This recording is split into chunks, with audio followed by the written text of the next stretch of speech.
सुनहरी धूप बरसात के बाद, एक हल्की सी हंसी हर बात के बाद, हमारा दिन और खूबसूरत हो जाता है अपने बच्चों से मुलाकात के बाद।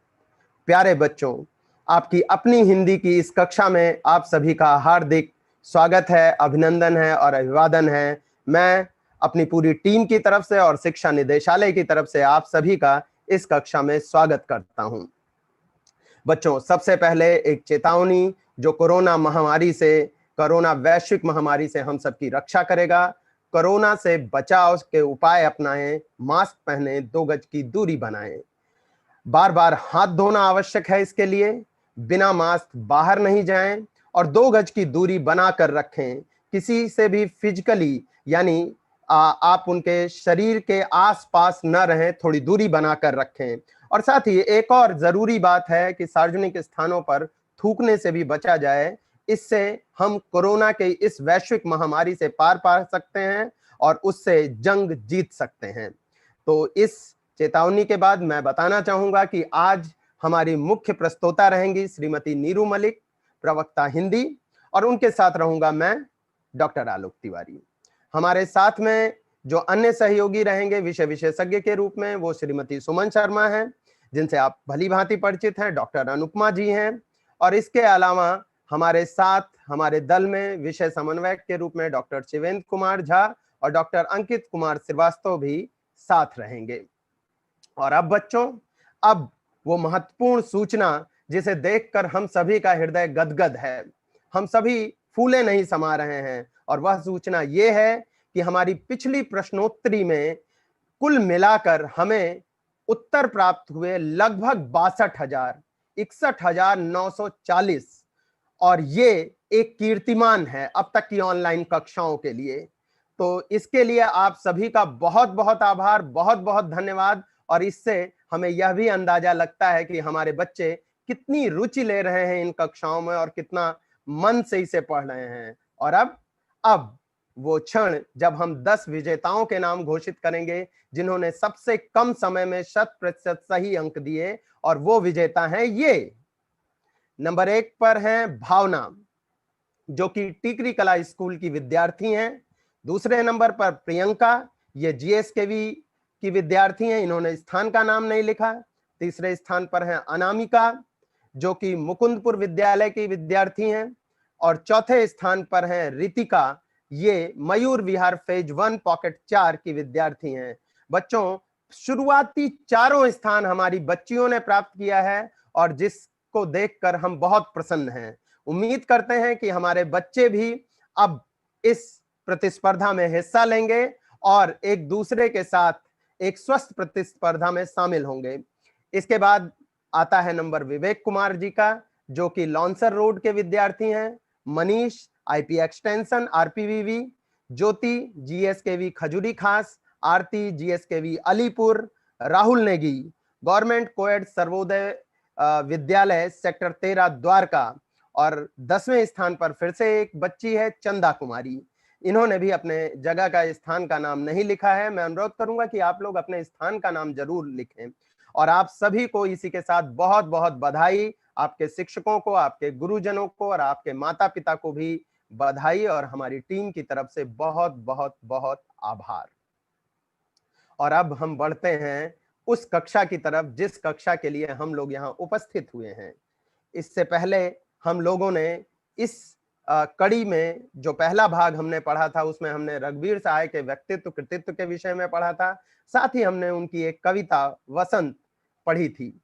आज बच्चों, हम लोग इसी की दूसरी कड़ी में रघुवीर सहाय के व्यक्तित्व कृतित्व की एक पुनरावृत्ति करेंगे, और इसके पश्चात नीरू मैडम तोड़ो कविता के साथ उपस्थित होंगी, उसके काव्य सौंदर्य, उसकी विशेषताओं और उसके अर्थ से आपको अवगत कराएंगे। तो बच्चों, रघुवीर सहाय के जीवन, उनके कृतित्व और व्यक्तित्व के विषय में पुनरावृत्ति करने के लिए आप तैयार हैं? आइए आगे बढ़ते हैं। जैसा कि आप लोगों को भली भांति याद होगा, रघुवीर सहाय का जन्म लखनऊ उत्तर प्रदेश में हुआ था। वे पेशे से पत्रकार थे और उन्होंने काव्य रचना में अपनी पत्रकार की दृष्टि का बहुत रचनात्मक उपयोग किया था। आशय यह है कि जिस तरह पत्रकार तथ्य निरीक्षण करता है, तथ्य यानी जो घटनाएं घटी उनको हूबहू प्रकट करता है।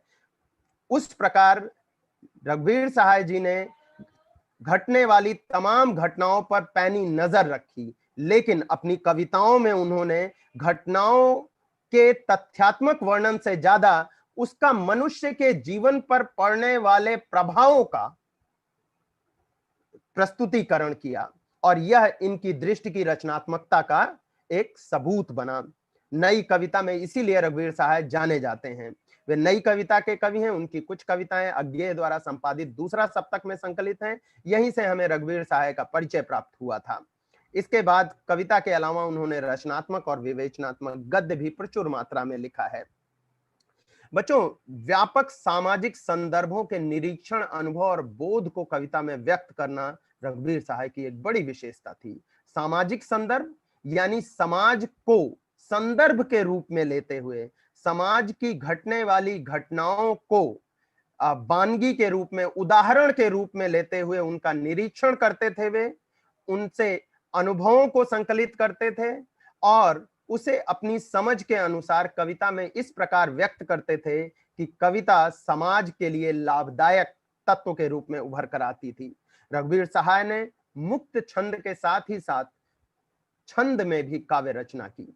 जीवन के अनुभवों की अभिव्यक्ति के लिए वे कविता की संरचना में कई बार कथा या कहानी या वृतांत का उपयोग करते हैं, और इससे कविता में एक विशेष प्रकार की संप्रेषणीयता आ जाती है, समझ में ज्यादा आती है कविता। वे सामान्य जन की भाषा का प्रयोग करते हैं, किंतु भाषा के लाक्षणिक प्रयोग में वे इतने दक्ष हैं कि उनकी भाषा गहन अर्थों को भी आसानी से वहन करती चलती है। जैसा कि उनका एक संग्रह है आत्महत्या के विरुद्ध। यहां आत्महत्या से आशय बच्चों है आत्म यानी स्व की, जो अपनी समझ है, जो अपना मानवीयता और इस तरह के जो गुण है, मनुष्योचित गुण है, उनकी हत्या के खिलाफ, ना कि किसी शरीर की हत्या के खिलाफ। तो इससे आप उनके लाक्षणिक प्रयोगों के विषय में समझ सकते हैं। अक्सर ही रघुवीर सहाय व्यक्तिवाचक संज्ञाओं से जातिवाचक संज्ञाओं का काम लेते थे, और ये अपने आप में रघुवीर सहाय का एक अनूठा प्रयोग था।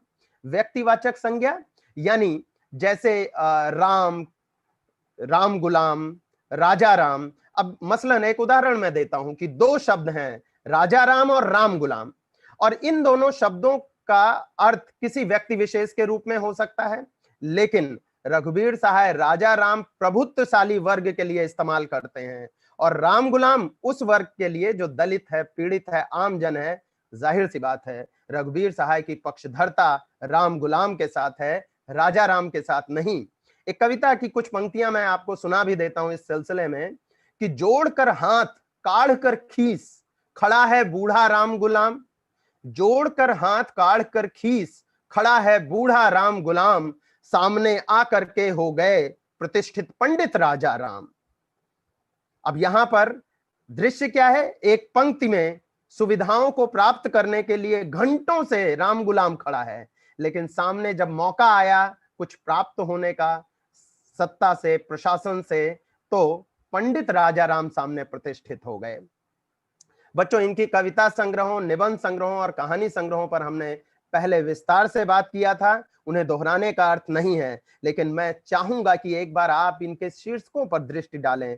आप समझ सकेंगे कि रघुवीर सहाय की भाषा कितनी तीक्ष्ण भाषा थी और कितना ज्यादा लोगों की संवेदनाओं को हिलाने वाली भाषा थी, किस तरह वे विडंबनाओं को उघाड़ कर रख देते थे। देखिए, इनका पहला काव्य संग्रह है सीढ़ियों पर धूप में 1960। सीढ़ियों पर धूप में आपको इन पंक्तियों से ही यह आशय स्पष्ट होने लगता है कि यह संघर्ष में जो धूप लगती है, जो संघर्ष में परिश्रम लगता है, उसके बारे में है। आत्महत्या के विरुद्ध के बारे में जैसे मैंने आपसे स्पष्ट किया कि जो मनुष्य के लिए उचित मानदंड हैं, जो मानवीयता के गुण हैं, उनकी हत्या के विरुद्ध है, स्व की हत्या के विरुद्ध है। हंसो हंसो जल्दी हंसो, जबरदस्ती हंसाना, खुशी की हंसी अलग है बच्चों। यहां हंसो हंसो जल्दी हंसो में कितना कारुणिक है और कितना विडंबनागत है। लोग भूल गए हैं कुछ पते कुछ चिट्ठियां, एक समय था। तो मैं उम्मीद करता हूं कि इन शीर्षकों को देखकर ही आपको ये लग रहा होगा कि आपको पढ़ना चाहिए इन कविताओं को। इसके अलावा उनका निबंध संग्रह है दिल्ली मेरा परदेश, जिसमें एक कस्बे या एक छोटे शहर से आया हुआ महानगर में व्यक्ति किस तरह अकेलापन महसूस करता है, इसका वर्णन मिलता है। तो अब बच्चों, मैं ज्यादा समय न लेते हुए इस पूरी पुनरावृत्ति के विषय में आपसे कुछ सवाल करता हूं और उम्मीद करता हूं कि आप चैट बॉक्स में इसके सही सही उत्तर दे देंगे। पहला प्रश्न है, रघुवीर सहाय की कुछ कविताएं अज्ञेय द्वारा संपादित दूसरा सप्तक में संकलित हैं, ये सही है या गलत? रघुवीर सहाय ने काव्य रचना में अपनी पत्रकार दृष्टि का रचनात्मक रूप से उपयोग नहीं किया है, ये सही है या गलत? रघुवीर सहाय नई कविता के कवि माने जाते हैं, सही या गलत आप चैट बॉक्स में लिखिए। और आखिरी प्रश्न है, आत्महत्या के विरुद्ध अज्ञेय जी का प्रसिद्ध कहानी संग्रह है, सही या गलत? फटाफट चैट बॉक्स में अंकित कीजिए और मैं आपको लिए चलता हूं कविता तोड़ो की तरफ, जिसे प्रस्तुत करेंगी हमारी सहयोगी नीरू जी। लेकिन उससे पहले मैं कुछ पंक्तियां आपके सामने बोलना चाहूंगा और चाहूंगा कि आप उसे ध्यान से सुने। बच्चों, मकसद और इरादे में क्या अंतर है आप जानते हैं? इरादा होता है इच्छा करना, चाहत रखना, और मकसद वह तब बनता है जब हम उसके लिए परिश्रम करते हैं। तो इसी से संबंधित कुछ पंक्तियां हैं कि निगाहों में सपना सजाकर तो देखो, निगाहों में सपना सजाकर तो देखो, इरादे को मकसद बनाकर तो देखो, किनारे पे रहकर किसे क्या मिला है, जरा बीच सागर में जाकर तो देखो, सितारों से आगे है मंजिल तुम्हारी, सितारों से आगे है मंजिल तुम्हारी, जरा हौसले को बढ़ाकर तो देखो। मेरी तरफ से आप सबको शुभकामनाएं, और नीरू मैडम आए और इस कविता के आशय से आप लोगों को रूबरू करें। नीरू जी। जी जी, धन्यवाद धन्यवाद आलोक सर।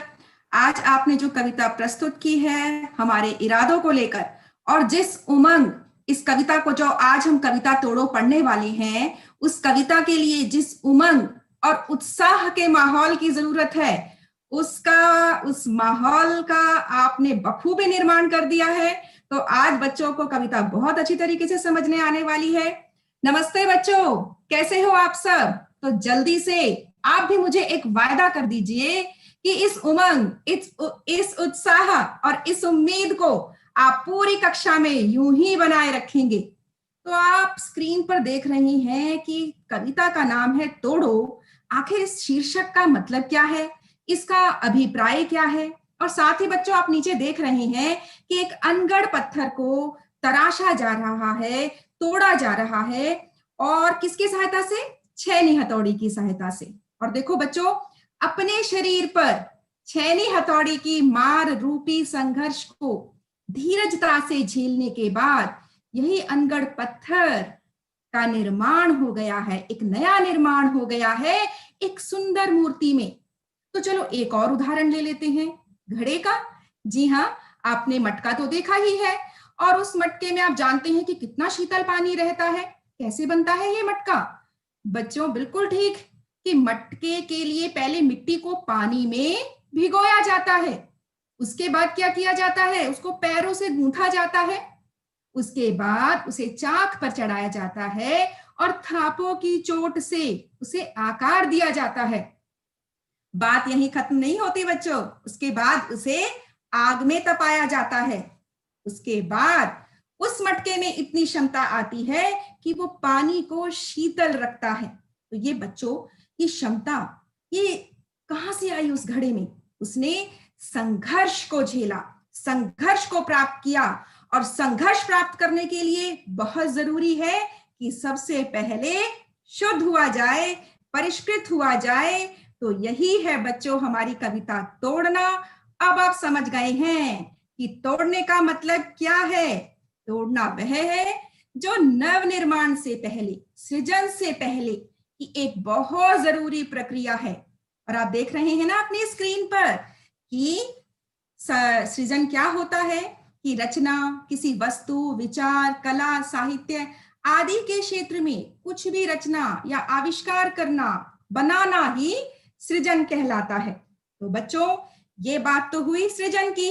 तो चलो बच्चों अब आगे चलते हैं। हाँ जी, अब आप देख रहे हैं ना अपनी स्क्रीन को, कुछ याद आया?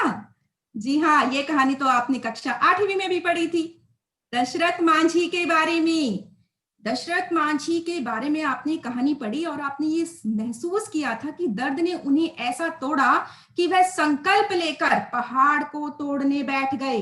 दरअसल उनके गांव से जो सबसे नजदीकी वजीरगंज अस्पताल था बच्चों, उसकी दूरी थी 80 किलोमीटर, जिस कारण उनकी जीवन संगिनी फागुनी देवी की समय पर इलाज न मिल पाने के कारण मृत्यु हो गई थी, उनका निधन हो गया था। लेकिन दृढ़ संकल्प से उन्होंने उस दूरी को, उस 80 किलोमीटर की दूरी को 13 किलोमीटर में समेट दिया। 22 साल लगे उन्हें यह कार्य करने में। और पता है, शुरू में तो बहुत सारे लोग उनके इस प्रयास पर हंसते भी थे। तो देखा बच्चों, मुश्किल परिस्थितियों में भी उन्होंने एक सृजनात्मक विचार को जन्म दिया और असंभव को संभव करा दिया, संभव कर दिया। और आप पढ़ ही रहे हैं कि क्या कहा दशरथ मांझी ने, पहाड़ मुझे उतना ऊंचा कभी नहीं लगा जितना लोग बताते हैं, क्योंकि मनुष्य से ज्यादा ऊंचा कोई नहीं होता। तो बच्चों चलो आगे चलते हैं और एक और प्रेरणादायी शख्सियत से मिलते हैं। बच्चों चले आगे। और ये जो प्रेरणादायी शख्सियत है, आप पहचान रहे हैं, ये है उच्चतर माध्यमिक बाल विद्यालय विकासपुरी के कमल, जिन्होंने स्कूल से आने के बाद नजदीकी पार्क में जाकर लगातार कई घंटे नृत्य अभ्यास किया और स्कूल की पढ़ाई भी बहुत शिद्दत से पूरी की बच्चों। और उन्होंने ये साबित कर दिया कि प्रतिभा के लिए बाहरी संसाधन नहीं, भीतरी लगन का होना बहुत आवश्यक है, और ये भीतरी लगन ही होनी चाहिए। तो बच्चों आपने अभी देखा कि दशरथ मांझी ने कितनी मुश्किल परिस्थितियों के सामने अपने दृढ़ संकल्प को कमजोर बिल्कुल नहीं होने दिया और हालातों के साथ समझौता ना करने की जिद ने कमल को आज प्रशिक्षण के लिए लंदन पहुंचा दिया है। और बच्चों ये अभी इसी सितंबर की बात है। तो इन विषम परिस्थितियों से जो ये शख्सियत बाहर निकली, इसके बारे में और जानने के लिए अब आप उत्सुक हो रहे होंगे। तो इसके लिए बच्चों थोड़ा और आगे चलते हैं। अब बच्चों जरा सोचिए कि अगर ये निराशा और विषम परिस्थितियों के प्रति झुंझलाहट से, चिड़चिड़ेपन से भर गए होते तो क्या अपने अरमानों को पूरा कर पाते? आप सोच रहे होंगे कि हम ऐसा क्या करें कि हम उन्नति के शिखर पर पहुंचे। तो बच्चों इन्हीं आसान प्रश्नों का जवाब देती है हमारी कविता तोड़ो, कि मन और बुद्धि की ऊर्जा को अपने लक्ष्य में लगाना और मार्ग में आई बाधाओं को हटाना, उन्हें तोड़ना इतना आवश्यक है। तो जो ये अंतर मन के पोषक तत्व है ना, जो हमें सफलता की तरफ ले जाते हैं, वो सब आपकी स्क्रीन पर तो है ही, आप देख रहे हैं ना। तो आप समझ रहे होंगे ये जो कविता है ये उद्बोधन परक कविता है, मतलब हमें सजग करती है, हमें जगाती है। अब किसके प्रति हमें सजग करती है? हमारे मनोभावों के प्रति। मनोभावों के प्रति ये कविता हमारे भीतर सजगता लाती है। अब मनोभाव क्या है? बिल्कुल सही बच्चों, मनोभाव होते हैं हमारे मन के भाव। जो ये विचारों की उथल पुथल हमारे अंदर चलती रहती है ना, इनको देखना और समझना प्यारे बच्चों बहुत जरूरी है। इन्हें समझेंगे तो आप अपने पोषक तत्वों से बहुत आसानी से परिचित हो जाएंगे। तो बच्चों अब हम आगे चलते हैं और कविता की तरफ बढ़ते हैं। हाँ जी, तो कविता को पढ़ने से पहले कविता से परिचय पा लेते हैं। आप देख रहे हैं एक तरफ प्रकृति और एक तरफ है मानव मानव मन। दोनों में सृजन शक्ति समाई रहती है। कैसे? आप कहेंगे हाँ भाई, जो धरती है वो बहुत सारे पेड़ पौधों को, वनस्पति जगत को जन्म देती है, सृजन करती है। क्या मानव मन भी सृजन करता है? तो बच्चों बिल्कुल, कला के जितने भी क्षेत्र हैं, साहित्य है, मूर्ति है, नृत्य कला है, सब जगह, चाहे विज्ञान है, चिकित्सा जगत है, प्रौद्योगिकी है, कितने सारे क्षेत्र हैं, सुई से लेकर हवाई जहाज तक, सबका निर्माण, सबका सृजन किसने किया? मानव मन ने ही तो किया, अपनी शक्ति से ही तो किया। अब आप देख रहे होंगे बच्चों कि दोनों में सृजन शक्ति तो समाई रहती है। इसके साथ आप देख रहे हैं कि प्रकृति में वहां पर वनस्पति बिल्कुल नहीं उग पाती जहां पर बंजर होता है। तो जरा सोचिए, जिस मन में उदासी रूपी बंजर होगा, क्या वहां पर कोई सृजन या नवनिर्माण की क्षमता जन्म ले पाएगी? नहीं नहीं, बिल्कुल भी जन्म नहीं ले पाएगी।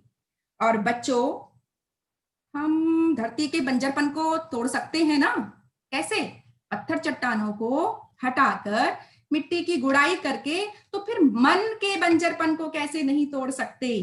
बिल्कुल तोड़ सकते हैं। उसमें से खीज, उदासी, सारे नकारात्मक विचार हटाकर। तो अब आप लगभग इस कविता को समझ चुके हैं और प्रतीकात्मक अर्थ भी आपको समझ में आ गए हैं। जी हाँ, आप जिस विश्वास के साथ अपने मन में ये विश्वास ला रहे हैं, तो मैं अब हम कविता को पढ़ने के लिए बच्चों बिल्कुल तैयार हैं। तो कविता है, उत्साह और उमंग के साथ आप सब क्या करेंगे? केवल सुनेंगे? नहीं नहीं मेरे प्यारे बच्चे, मेरे साथ इस कविता का पाठ करेंगे। तोड़ो तोड़ो तोड़ो तोड़ो ये पत्थर, ये चट्टाने, यह झूठे बंधन टूटे तो धरती को हम जाने। सुनते हैं मिट्टी में रस है जिससे उगती दूब है, अपने मन के मैदानों पर व्यापी कैसी ऊब है, आधे आधे गाने। आगे बढ़ते हैं कविता की तरफ। तोड़ो तोड़ो तोड़ो यह ऊसर बंजर तोड़ो, यह चरती परती तोड़ो, सब खेत बनाकर छोड़ो। मिट्टी में रस होगा ही जब वह पोसेगी बीज को, हम इसको क्या कर डालें इस अपने मन की खींच को। गोड़ो गोड़ो गोड़ो। बच्चों, कुछ उत्साह, कुछ उमंग आ रही है, कुछ चाहत आपके अंदर जन्म ले रही है, तो जरूर अब हम एक कविता को ये समझ लेते हैं कि कविता में किस प्रकार के भाव या विचार का वर्णन है। तो बच्चों, तोड़ो कविता में कवि सृजन हेतु भूमि तैयार करने के लिए चट्टाने, ऊसर और बंजर तोड़ने का आह्वान करता है। परती को खेत में बदलना सृजन की शुरू की लेकिन सबसे महत्वपूर्ण प्रक्रिया है। यहाँ कवि विध्वंस के लिए नहीं उकसाते, तोड़ने के लिए नहीं उकसा रहे हैं, बल्कि इस विध्वंस के आगे जो है वो सृजन है। तो सृजन के लिए प्रेरित करते हैं कवि। तो बच्चों देखो, बातें और भी करेंगे ढेर सारी, पढ़ाई तो अपनी रहेगी जारी, लेकिन आपने कितना समझा, अभी है आपके टेस्ट की बारी। आलोक सर, बच्चे मुझे लग रहा है पूरी तरह से तैयार हैं और चैट बॉक्स पर लिखने के लिए बहुत उत्सुक भी हो गई है। आलोक सर, आपका स्वागत है कि बच्चों का टेस्ट ले लीजिए।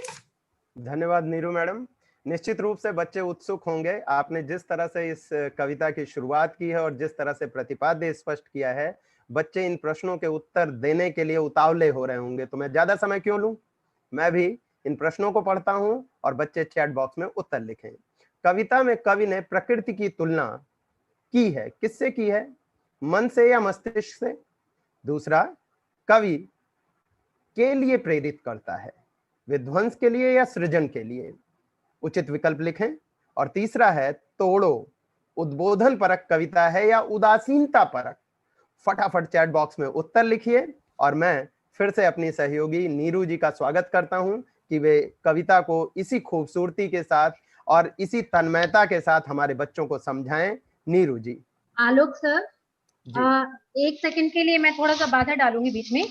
कई बच्चे पूछ रहे हैं कि सृजन का क्या अर्थ होता है, तो ये शब्द एक बार स्पष्ट कर दें बच्चों को। जी जी जी।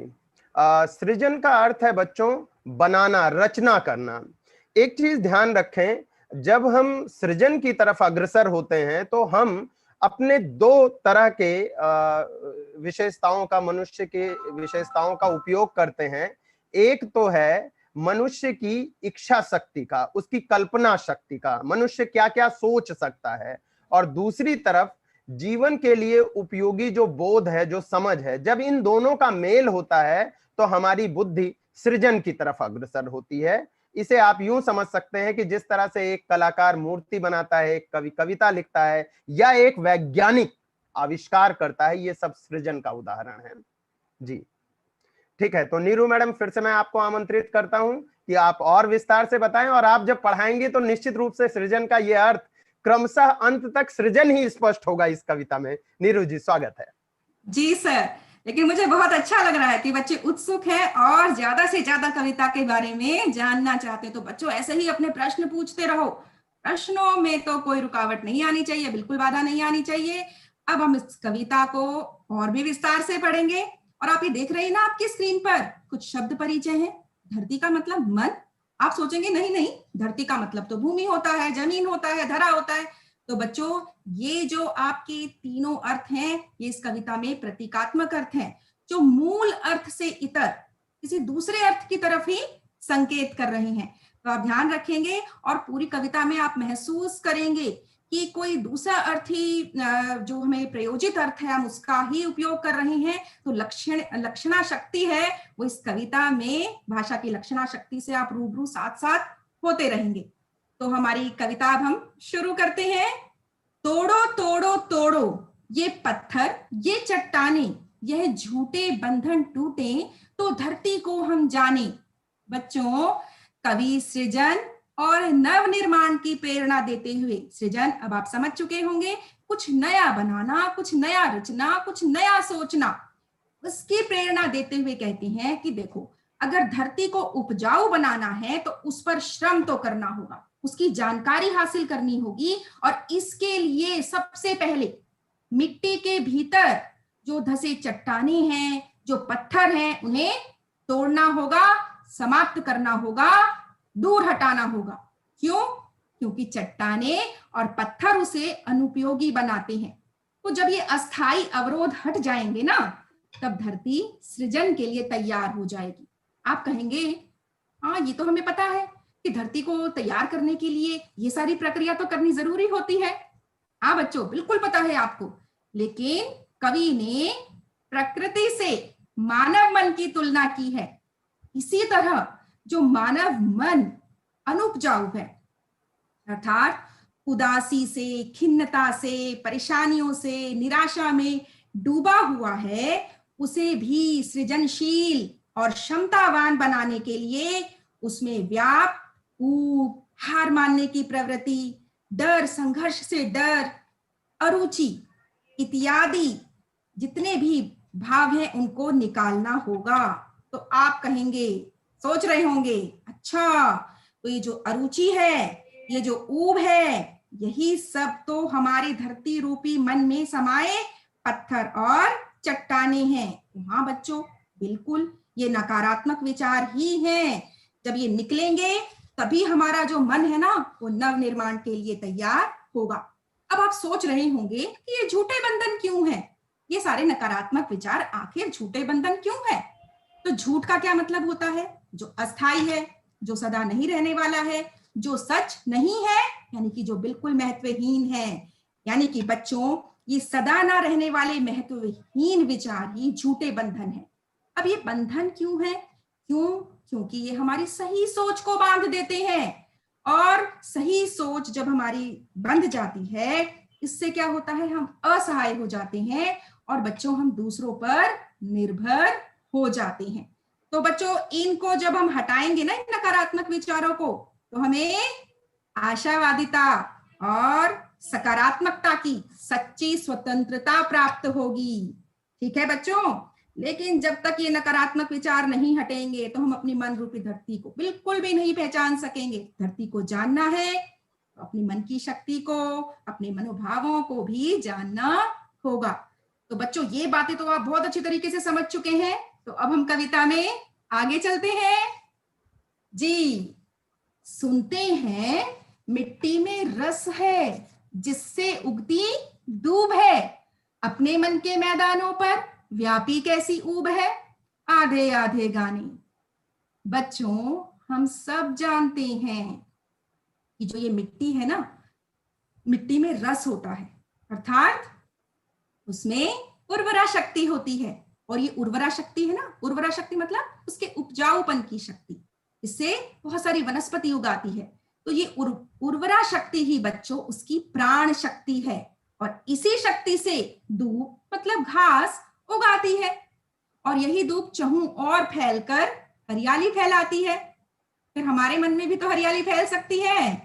तो हमारे मन रूपी मैदानों में ऊब, उदासी, आलस क्यों छाया हुआ है? जबकि हमारे मन में भी वही शक्ति छिपी है जिससे हम खुशियों को जन्म दे सकते हैं। ये अधूरापन क्यों है?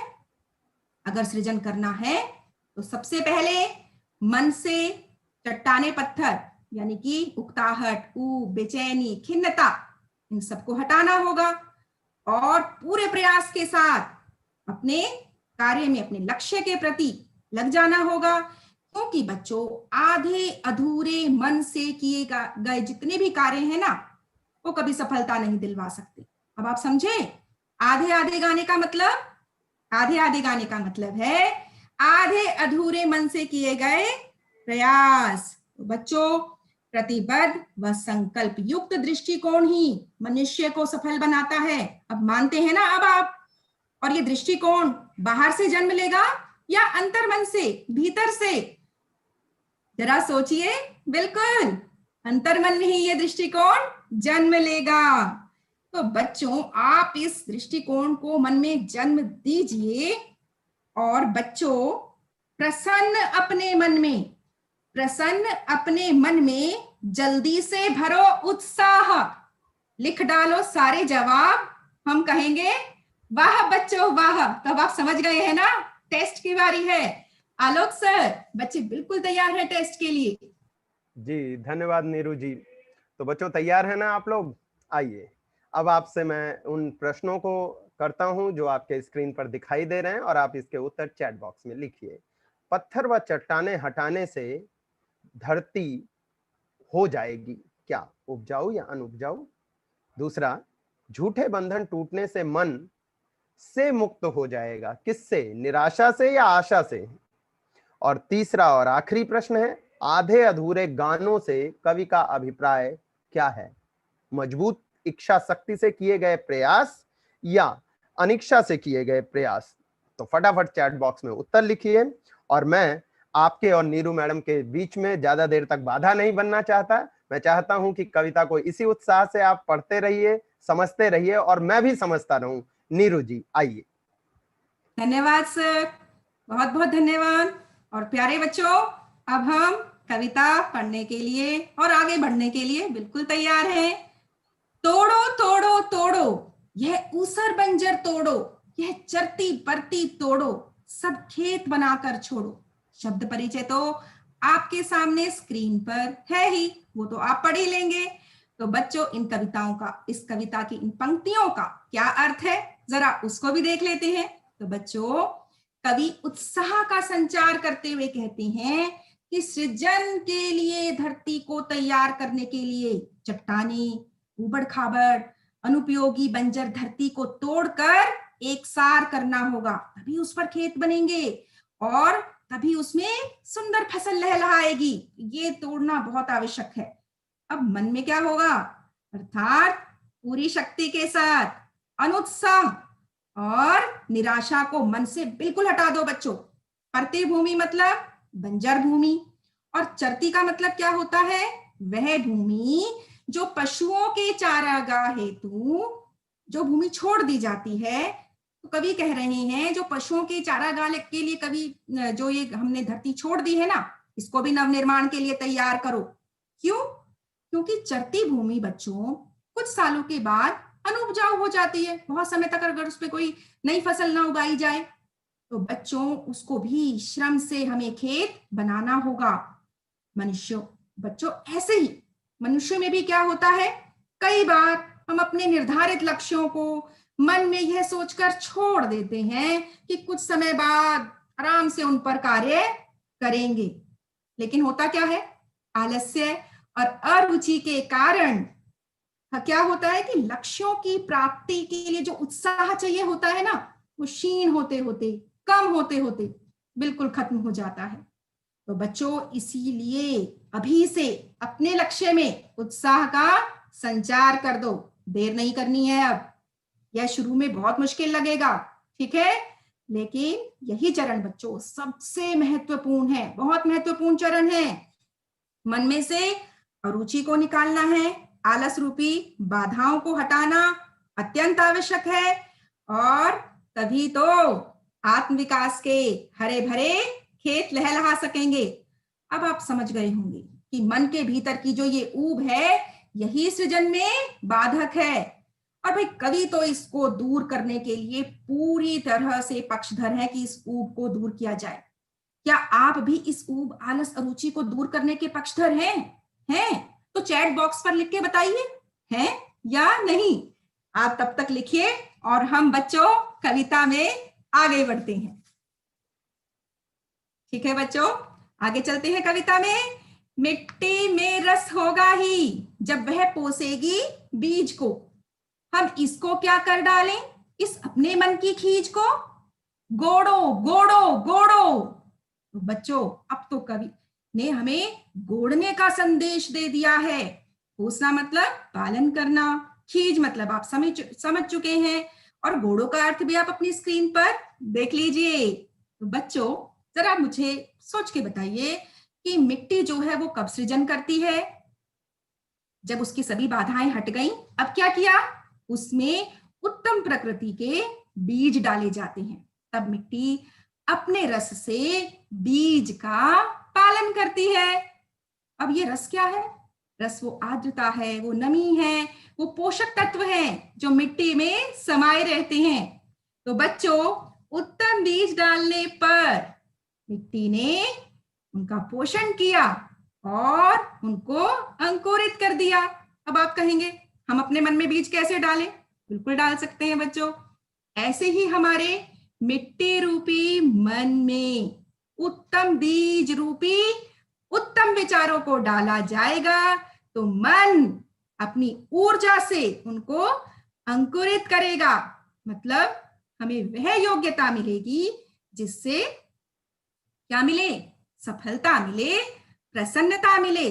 तो फिर खींच को क्यों इकट्ठा किया हुआ है? इसे नष्ट करो और सभी बंधन और बाधाओं पर बच्चों विजय पाओ। तो फिर देर किस बात की है? गोड़ो गोड़ो गोड़ो। जी हाँ बच्चों, जैसे धरती को खोद कर, हल चलाकर क्या किया जाता है, उसके जो पोषक तत्व दबे हुए हैं ना, उनको बाहर निकाला जाता है, उनको ऊपर लाया जाता है। इसी तरीके से मन की गुड़ाई भी बहुत जरूरी है। मतलब अपने मन को खंगालो और जो हमारे मन में संकल्प दबे हुए हैं उनको बाहर लाओ और अपने लक्ष्यों के प्रति अब सजग हो जाओ और अपने भीतर उत्साह का संचार कर दो, क्योंकि विचारों का जितना परिष्कार होगा, जितना शुद्ध होंगे, जितने तैयार होंगे, हम उतने ही सृजनशील बनेंगे। और बच्चों सफलता का एक यही रास्ता है।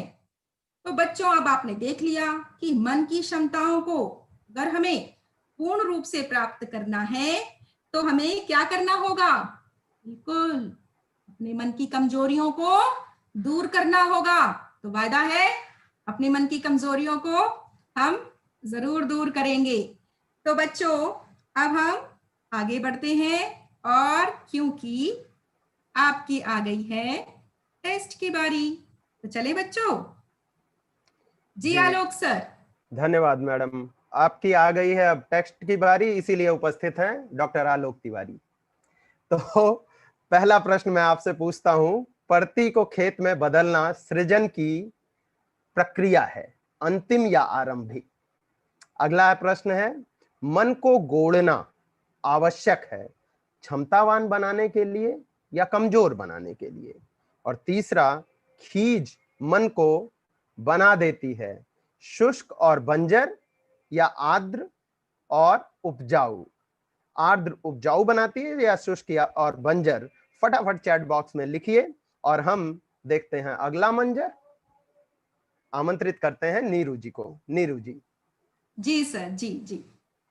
तो बच्चों भाव सौंदर्य भी हम समझेंगे, लेकिन अभी तक आपने इन प्रश्नों के जवाब देते देते यह भी समझ लिया होगा कि इस कविता में भी एक प्रश्न है। तो निदा फाजली जी की मैं 2 पंक्तियां रखती हूं जिसमें खीज भरे मन की बात की गई है कि जो असफल है वो दूसरों की सफलताओं को देखकर क्या सोचते हैं कि मैं अपनी ही उलझी हुई राहों का तमाशा, मैं अपनी ही उलझी हुई राहों का तमाशा, जाते हैं जिधर सब मैं उधर क्यों नहीं जाता। तो ये प्रश्न अक्सर आते हैं, लेकिन इन प्रश्नों का जवाब सब कुछ हमारे भीतरी मन में ही है। और इस तरीके से बच्चों, सर्वेश्वर दयाल सक्सेना जी की कुछ पंक्तियां हैं जो हमारे अंदर आत्मविश्वास का भरे, जो आत्मविश्वास से भरा मन है ना, उसकी विशेषताओं के बारे में बताती हैं कि अब मैं बाधाओं से घबराने वाला नहीं हूं, अब मैं सूरज को नहीं डूबने दूंगा, देखो मैंने अपने कंधे चौड़े कर लिए हैं, मुट्ठियां मजबूत कर ली हैं, अब मैं सूरज को नहीं डूबने दूंगा, देखो मैंने अपने कंधे मजबूत कर लिए हैं, मुट्ठियां कंधे चौड़े कर लिए हैं, मुट्ठियां मजबूत कर ली हैं, और ढलान पर एड़ियां जमाकर खड़ा होना मैंने सीख लिया है, अब मैं सूरज को नहीं डूबने दूंगा। तो इसी आत्मविश्वास को, इसी उत्साह को मैं उम्मीद करती हूँ बच्चों आप कभी भी कमजोर नहीं होने देंगे। और अगर आपको कुछ ऐसा लगे तो उम्मीद का संचार करती, उम्मीद ना हारने की, अपनी कक्षा 8वीं की वो वाली कविता याद कर देना, जया जादवानी जी द्वारा रचित है, जो कि नहीं यह सबसे कठिन समय नहीं, अभी भी दबा है चिड़िया की चोंच में तिनका, और वह उड़ने की तैयारी में है। तो बच्चों अपने साथ हमेशा हौसलों का संग रखिए। और अब हम देखते हैं कविता का भाव। और कविता के भाव सौंदर्य में बच्चों हमें केंद्रीय भाव भी देखना है, उसके रस और काव्य गुण। तो हम इन 3 विशेषताओं को मुख्य रूप से देखेंगे। क्यों रस और काव्य गुण को क्यों भाव सौंदर्य में रखेंगे? क्योंकि यह कविता की अंतर वस्तु है, ये महसूस की जाती है, इसीलिए केंद्रीय भाव, रस और काव्य गुण हम भाव सौंदर्य के अंतर्गत रखते हैं। केंद्रीय भाव आपने पढ़ ही लिया होगा कि यह कविता उत्साह का संचार करती है। मन की जो दुर्बलताएं हैं बच्चों, वो मानव जीवन की उन्नति में बाधक तत्व हैं, और मनोभावों के प्रति सजगता और दृढ़ संकल्प शक्ति से सृजनात्मक जीवन का निर्माण किया जा सकता है। तो आप रस इसमें समझ रहे हैं कि वीर रस है, और वीर रस का स्थायी भाव जो है वो उत्तम प्राकृतिक उत्साह होता है। इसमें किसी कार्य को करने के लिए जो स्वाभाविक विचार जागृत होता है ना बच्चों, वही उत्साह है। काव्य गुण आप समझ रहे हैं, ओज गुण। तो बच्चों अब इस कविता की बनावट को, शिल्प को समझने के लिए आगे चलते हैं, इसके शिल्प सौंदर्य की तरफ देखते हैं। तो बच्चों अभी तक आपने इतनी आधुनिक काल की कविताएं पढ़ ली, आप समझ गए हैं कि भाषा खड़ी बोली है, सरल है, सहज है, मुक्त छंद है, कविता में प्रतीकात्मकता है, लक्षणा शब्द शक्ति है, अंत्य अनुप्रास तुकांतता है, ऊब है, दूब है, खीज बीज, आपने इस तरीके की कई पंक्तियां पढ़ी, तोड़ो छोड़ो, ऊसर बंजर चरती परती में स्वर मैत्री है, पुनरुक्ति प्रकाश अलंकार तो आप बखूबी पहचान रहे थे, तोड़ो तोड़ो तोड़ो, गोड़ो गोड़ो गोड़ो, आधे आधे, अनुप्रास अलंकार क्या कर। तो बच्चों आपने शिल्प सौंदर्य समझ लिया, भाव सौंदर्य समझ लिया। तो अब हम आगे बढ़ते हैं, जो काम अब आपको करना है, और वो है आपके अभ्यास के लिए प्रश्न। तो बच्चों देखो, अब आप अपने जीवन में किसी भी बाधा को नहीं समेटने वाले, उसको हटाने वाले हैं। क्यों? क्योंकि हम अगर समस्याओं पर केंद्रित होते हैं तो समस्याएं ही पाते हैं, और अगर हम संभावनाओं को टटोलते हैं तो अवसरों के दरवाजे खुल जाते हैं। तो कविता के आधार पर आप जरूर बताइए कि मिट्टी के रस और अंतर्मन के रस से क्या अभिप्राय है, आधे आधे गाने के माध्यम से कवि क्या कहना चाहते हैं, और तीसरा है कि ऐसी किसी स्थिति का वर्णन करें जब आप अत्यधिक निराश हो गए हो और आशावादी दृष्टिकोण से उस विषम परिस्थिति से उबर कर जीवन में आगे बढ़े हो। तो ये सब जरूर लिखिएगा आप सब। और इसके साथ ही हम जा रहे हैं अपने चर्चा परिचर्चा कक्ष में। चलते हैं हम अपने चर्चा परिचर्चा कक्ष में, और इस कक्ष में है सुमन मैम और आलोक सर। जी सुमन मैम। जी नीरू मैम, बहुत ही अच्छी तरीके से आपने बहुत ही विस्तार से बच्चों को तोड़ो का अर्थ समझाया है, और तोड़ो कविता से बच्चे क्या प्रेरणा ले सकते हैं अपने जीवन में, इसे किस प्रकार से उतार सकते हैं, शायद बच्चों को समझ में आ गया होगा। क्यों बच्चों, समझ में आया ना? बहुत अच्छे तरीके से, और आपको पूरा उत्साह और आपको जोश दिला दिया है नीरू मैम ने। तो एक प्रश्न और हो जाए, और अच्छे से आप स्पष्ट कर सकते हैं इस कविता को, और आपके जीवन के साथ ये कैसे संबंधित है।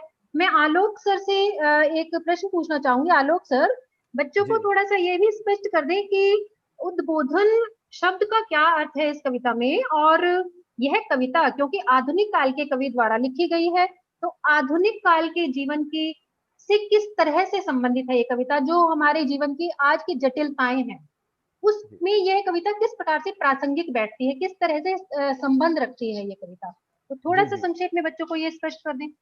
जी, धन्यवाद सुमन मैडम। बहुत प्रासंगिक प्रश्न आपने पूछा है और मेरे ख्याल से ये प्रश्न बहुत जरूरी है, कुछ बच्चों के मन में भी आ रहा होगा। बच्चों, उद्बोधन परकता का अर्थ होता है आह्वान करना। आह्वान यानी आपको उत्साहित करना, कुछ नया करने के लिए आपको आगे बढ़ने की प्रेरणा देना, आपको पुकारना कि कुछ नया करो। और यहाँ पर ये कविता प्रासंगिक कैसे है आपके जीवन से? आपके जीवन से जुड़ी हुई ये कविता इसलिए है कि आप देख रहे हैं आधुनिक जीवन में अनेक प्रकार की जटिलताएं होती हैं। आपके अपने जीवन में अनेक प्रकार की जटिलताएं हैं। आपको अपने माता पिता के साथ अपने संबंधों का निर्वाह करना है, उनके सम्मान के लिए सजग रहना है, अपने शिक्षकों के साथ बातचीत करनी है, उनके साथ सीखने सिखाने के क्रम में जुड़े रहना है, अपने मित्रों के साथ व्यवहार करना है और साथ ही साथ में अपने कैरियर के लिए भी काम करना है। तो इन सब में संतुलन बनाते समय कई बार बाधाएं आती हैं, उन बाधाओं से हम खींचते हैं, बार बार प्रयास करने पर भी असफल हो जाते हैं, हम निराश होने लगते हैं। यह कविता दरअसल उनका प्रति आख्यान करती है, उनके इन बाधाओं के खिलाफ एक आख्यान रचती है। तो मैं उम्मीद करता हूं कि यह कविता पढ़कर आपको समझ में आ रहा होगा कि मनोभाव जो नकारात्मक है, जैसे खीज है, ऊब है, बोर होना जिसे आप कहते हैं, उकताहट है, इन सबको हमें परिश्रम पूर्वक मेहनत से अपने मन से दूर करना है, अपने मन को फिर से उर्वर करना है और नई तरह से अपने जीवन को आकार देते चलना है, अपने भविष्य को निर्धारित करते चलना है। और अब चूंकि समय अपनी सीमा की तरफ बढ़ रहा है, मैं बस कवि रघुवीर सहाय की एक कविता, 4-5 पंक्ति की एक कविता का उल्लेख करूंगा। उससे आप उनकी भाषा की सहजता के साथ साथ ताकत का भी अनुभव करेंगे। बच्चों, ये कविता है सेब बेचने वाले पर, और इस कविता को जरा आप सुनिए और महसूस कीजिए कि एक कवि की, नए कवि की क्या ताकत है। रघुवीर सहाय कहते हैं, मैंने डपट कर कहा ये सेब दागी हैं। नहीं नहीं साहब जी, उसने कहा होता आप निश्चिंत रहें। काश उसने ये कहा होता, तभी उसे खांसी का दौरा पड़ गया, उसका सीना थामे खांसी यही कहने लगी। फिर से, मैंने कहा डपट कर ये सेब दागी हैं। नहीं नहीं साहब जी, उसने कहा होता आप निश्चिंत रहें, लेकिन तभी उसे खांसी का दौरा पड़ गया, उसका सीना थामे खांसी यही कहने लगी। तो बच्चों, ये थी आज की हमारी कक्षा। उम्मीद है कि आपको समझ में भी आई होगी और आप रघुवीर सहाय की काव्य शक्ति से परिचित हुए होंगे। पूरी टीम हिंदी की तरफ से मैं आप सभी का हार्दिक आभार व्यक्त करता हूं। धन्यवाद।